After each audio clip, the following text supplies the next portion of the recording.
it's time to take a stand. It's time to stand with Rand.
The students I meet are among the most passionate defenders of liberty everywhere. You get it. The government has no business peering through your records, combing through your emails, or monitoring your social media.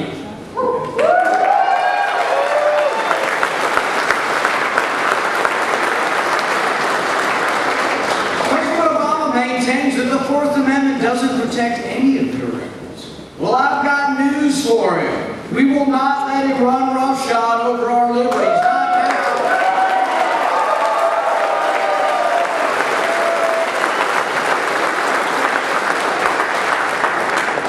I will fight to keep the federal government out of Iowa, out of your home, out of your business, and out of your church.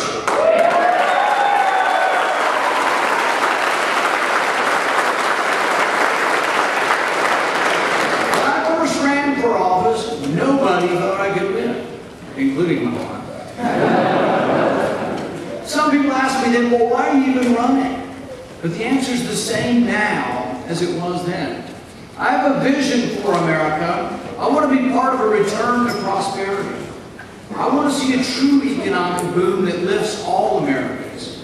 But too often, when Republicans have won, we've squandered our victory by becoming part of the Washington machine. That's not who I am. That's not why I ran for office just a few years ago. The truth is I love my life as a small town doctor. Every day I woke up and I felt lucky to be doing the things I love. In fact, I joke with my kids, I would say, it's Monday morning, best day of the week. And they'd say, Dad, come on. But more importantly, I was able to do things. I was able to do things that made a difference in people's lives. For me, there's nothing that compares with being able to help someone see them. Last August, I traveled to Guatemala on a medical mission trip, and together with a team of surgeons, we operated on over 200 patients who were previously blind from cataracts. I was grateful to be able to put on my scrubs, peer into the microscope, and focus on the task at hand, to take a surgical approach to fix a problem. One day in Guatemala, a man arrived and he told me that I had operated on his wife the day before. And his wife said she could see clearly for the first time in years. She begged him to get on the bus, come through the winding roads of the mountains, and have his eyes done too. He was also nearly blind from cataracts. After his surgery, his wife sat next to him. We unveiled, took the patch off of his eyes. And I'll never forget the look on each of their faces as they saw each other clearly for the first time in years, to see the face they loved again. As I saw the joy in their eyes, I thought, this is why I became a doctor. In that moment, I also remember my grandmother who inspired me to become an eye surgeon. She spent hours with me as a child, telling me stories as we sorted through her old coin collection, looking for wheat pennies and Indian heads. As her vision began to fail, though, I became her eyes to inspect the faintness of the mint marks on her old weather-worn coins. I went with my grandmother to the ophthalmologist, as first she had her corneas replaced, and then she received the sad news that macular degeneration was taking her vision. I hope that my grandmother will see again, maybe want to become an eye surgeon, to make a difference in people's lives. I've been fortunate. I've been able to enjoy the American dream. I worry that the opportunity and hope is slipping away for you guys, the Facebook generation, the Instagram generation. It seems to me, though, that both parties and the entire political system are often to blame. Your parents' generation, not your parents, but your parents' generation have selfishly spent the country's savings. There's nothing left. What's there for you? In order to restore America, one thing's always for certain. We must not dilute our message. We must not give up on our principles. We must not give up on what made America great.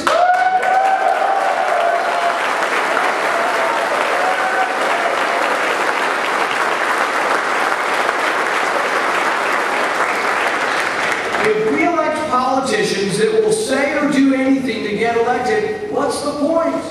Why bother? If all the politicians look alike, sound alike, dress alike, and parrot platitudes, why even bother voting? If we want the Instagram generation to get up off their sofas, to leave their dorm rooms and vote, someone needs to come forward and make it worth their while. If we want college kids to get engaged, we need to go boldly forth under a banner of liberty that clutches the Constitution in one hand and the Bill of Rights in the other.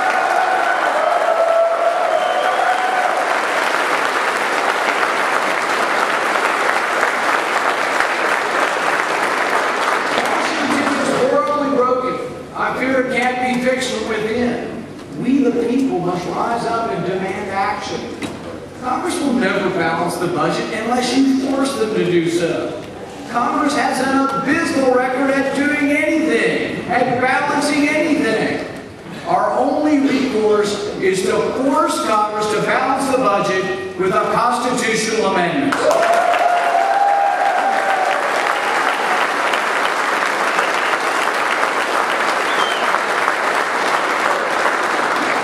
I've been to Washington, and let me tell you, there is no monopoly of knowledge there. I ran for office because we have too many career politicians. I believe it now more than ever. We limit the president to 2 terms. It's about time we limit the terms of Congress.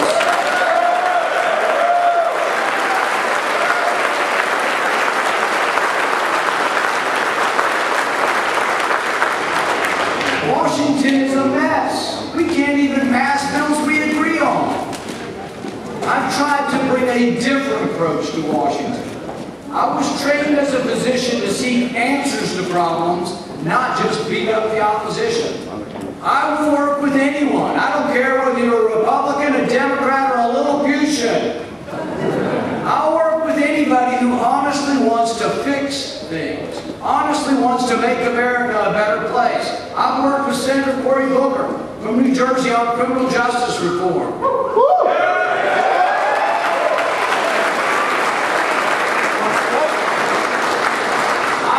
Bills to make many non-violent drug offenses misdemeanors so as not to permanently damage the kids.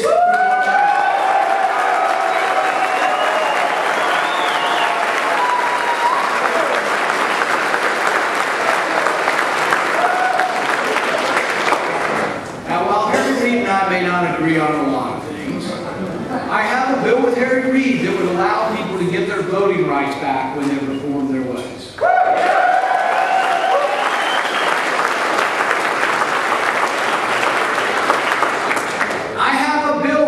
Guarantee that the government can't take your property, can't take your stuff without first convicting you of a crime.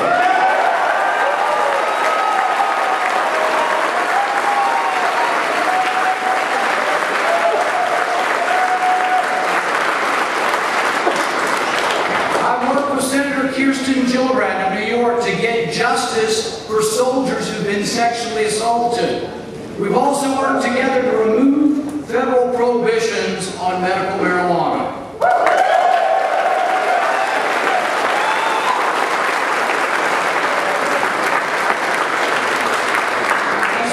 president, my plan will be to bring in members of the opposition party and find out what legislation we can pass together.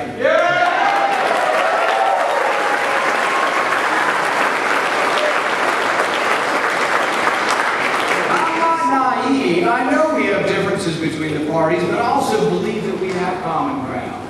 I'll give you an example. When I first got to the Senate, legislators from California were pressing to quickly pass new pipeline regulations after an explosion at San Bruno killed 8 people.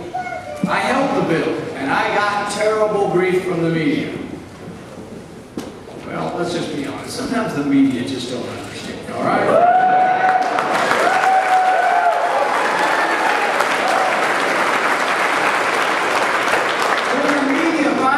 Time to explain myself, I told him, I want to read the bill before I sign off on it. Imagine that. Imagine the temerity of wanting to read a bill before you vote on it.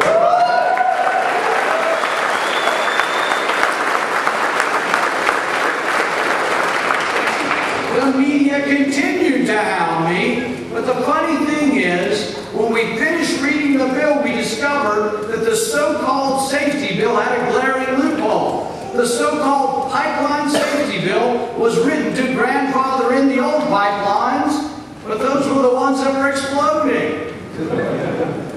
The old pipelines were precisely the problem.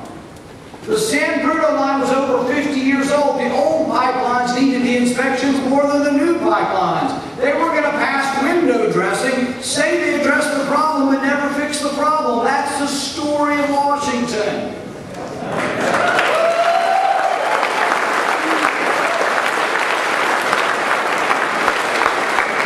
In the end, we released the bill, but only after its authors agreed to include old pipelines in the new rules.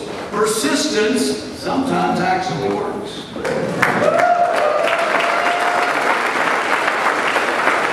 The problem in Washington is that the bills are often thousands of pages long. No one reads them. They're plopped on our desk with only hours to go in violation of our own rules. We have a rule that says you're supposed to wait 48 hours, and so I raised my hand and made a point of order and said, "You're disobeying your own rules." And they said, "Okay." And they voted to change the rules in front of me. So I propose something truly extraordinary. Let's read the bills every page.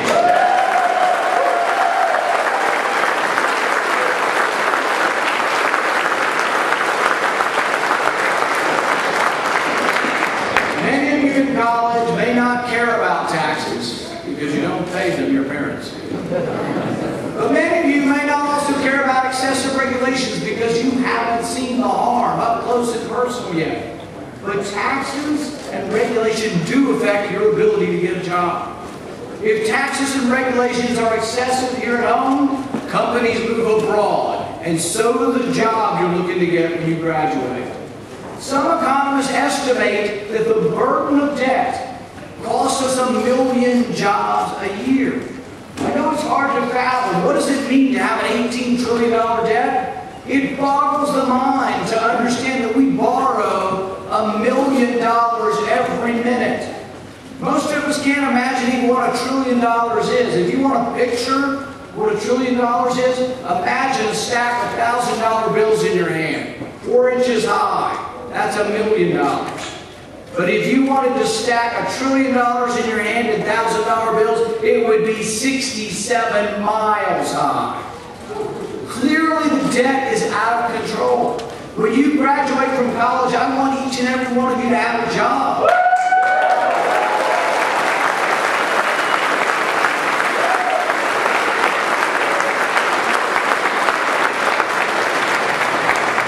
Too many Americans are being left behind. Too many recent college graduates can't find jobs. The reward of work seems beyond their grasp. Under the watch of both parties, the poor seem to get poorer and the rich get richer. The president says, "Oh, I just want to give you free college." Sounds good at first, but think about it. How could it be free? Won't somebody still have to pay? Won't someone have to pay the professors, the electricity, the janitorial services, the building cost? Somebody pays. I've got a better idea. Let's let college students deduct the entire cost of their education over their working careers. Let's make college tuition entirely deductible.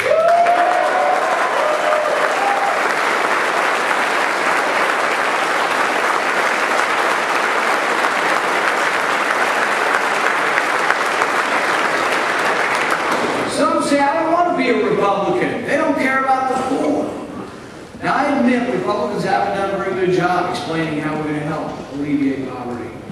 But I have a different vision, an ambitious vision, a vision that goes beyond what you've heard, a vision that will offer opportunity to all Americans, especially those who've been left behind. My plan includes economic freedom zones to allow impoverished areas like Detroit or Appalachia in my state. Allow these regions to prosper again. Allow them to bail themselves out by leaving more money in the pockets of people who live there.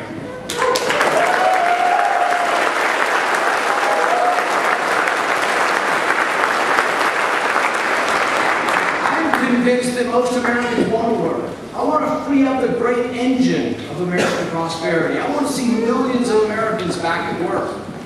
In my vision, America will bring back manufacturing jobs that pay well. How? We will dramatically lower the taxes on American companies that wish to bring their profits home. More than $2 trillion in American profit sits overseas. It's not coming home. In my vision for America, new highways and bridges will be built across the country, not by raising your taxes, but by lowering the repatriation tax and putting that revenue in the highway fund.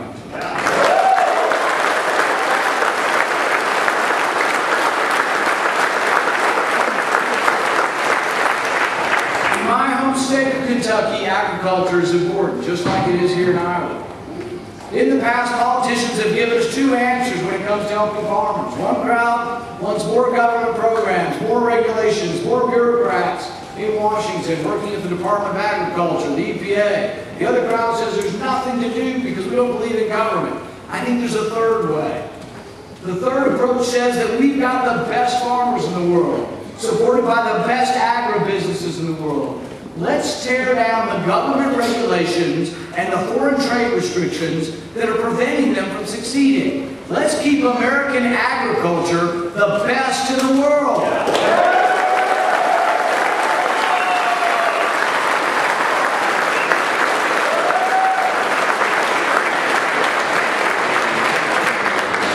To that end, I've co-authored legislation with Senator Grassley to deregulate alternative fuels. Our tax code and federal laws are riddled with rules and regulations that create an unfair playing field. I say let's get the government out of the way so that everyone has a fair chance to succeed and let the markets work again.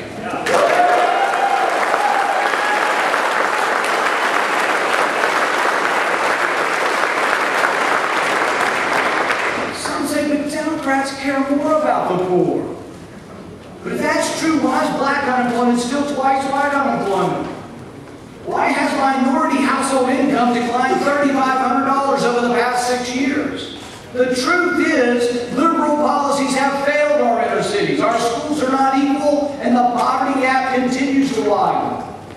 Although I was born into the America that experiences and believes in opportunity, my trips to Detroit, to Appalachia, to Chicago have revealed what I call an undercurrent of unease.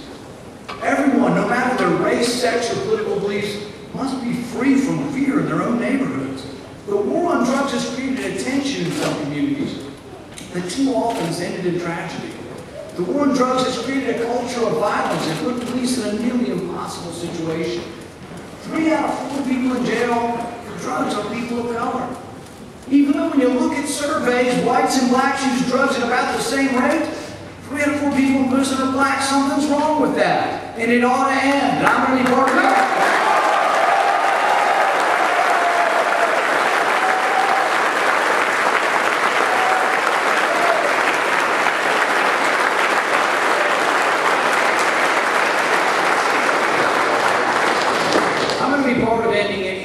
Disproportionately incarcerates, kills, or maims our citizens. Police need to keep our communities safe from violence. And the government needs to leave nonviolent offenders alone.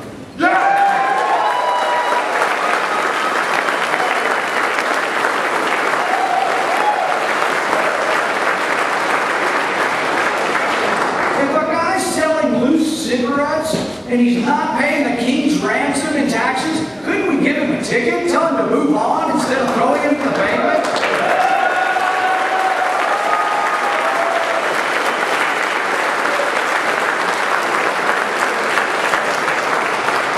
Criminal justice reform will require leadership from someone who's unafraid to challenge the status quo. I won't wait any longer. I've had enough. I will not rest until all Americans, white and black, rich and poor, are treated equally under the law.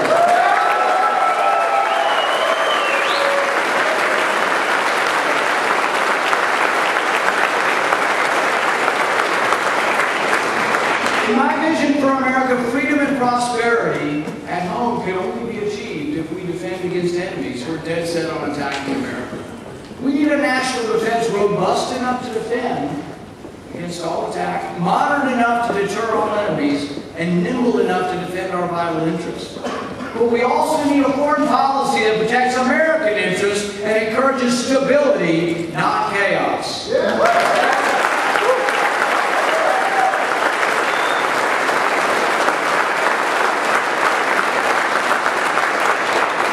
If there's one thing that's true about the Middle East, it's that every time we've intervened to topple a secular dictator, we've gotten more chaos and the rise of radical Islam.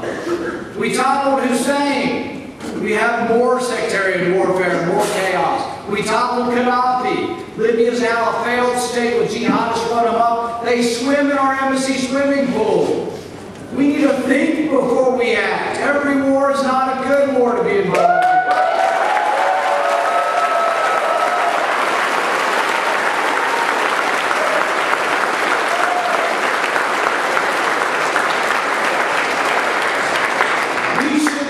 Succumb to the notion that a government inept at home will somehow succeed in building nations abroad.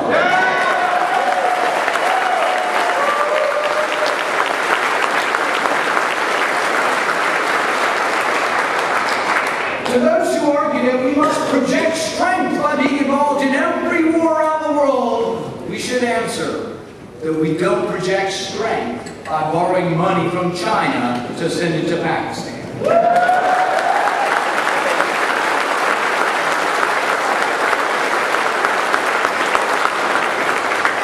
have a message for those who are spending your inheritance abroad. Let's quit building bridges in foreign countries and use that money to build bridges here at home.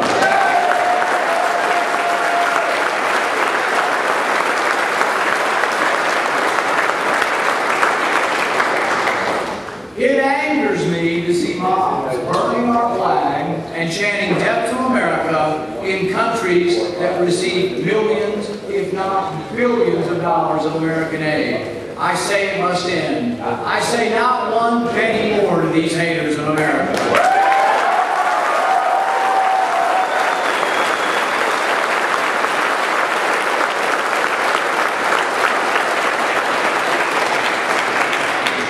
To defend our country, we do need intelligence. We need to gather intelligence on the enemy.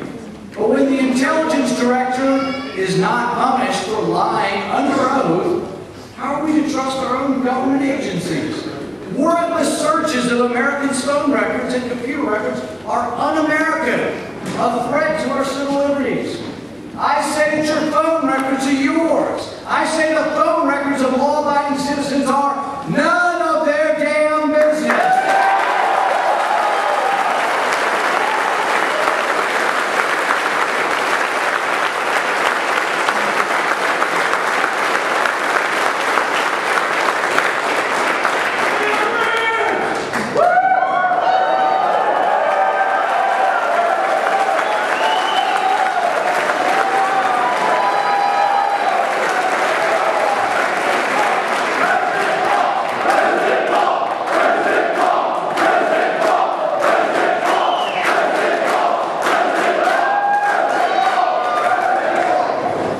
way to get the speaker to look at the people behind him.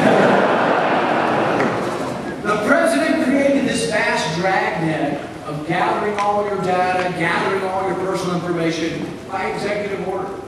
As president, on day one, I will immediately end all unconstitutional surveillance.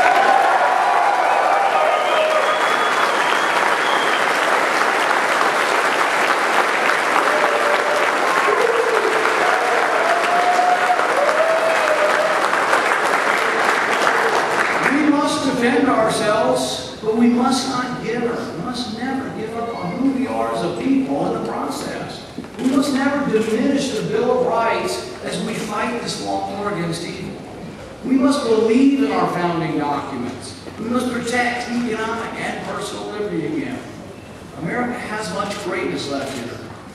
I see an America strong enough to deter foreign aggression, yet wise enough to avoid unnecessary intervention. I see an America that has a restrained IRS that cannot target or harass American citizens for their political or their religious beliefs.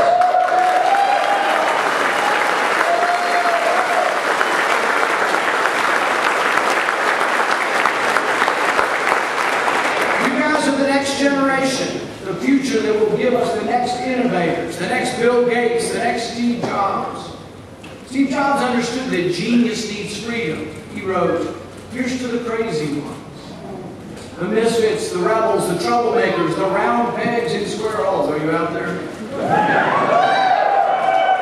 They're not fond of rules. They push the human race forward, and while some may see them as crazy ones, we see genius. Because the ones who are crazy enough to think they can change the world are the ones who do. Pink Floyd also understood that genius needs to be left alone. Whether your ideas are politically correct or not, whether you're a painter or a self-proclaimed prophet, the exhortation is to shine, to not let conformity dim your light, to shine on, you crazy diamond.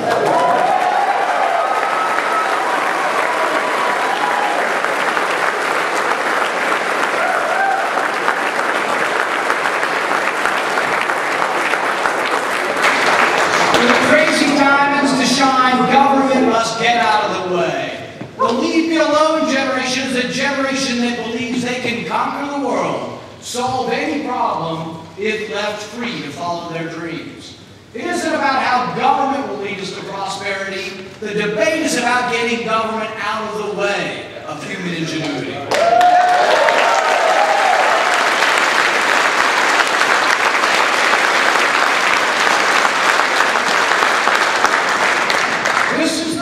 I'm carrying from coast to coast, a message of liberty, a message of hope. Join me as together we seek a new vision for America. Join me today as I announce, with God's help, with the help of liberty lovers everywhere, that I am putting myself forward as a candidate to be President of the United States.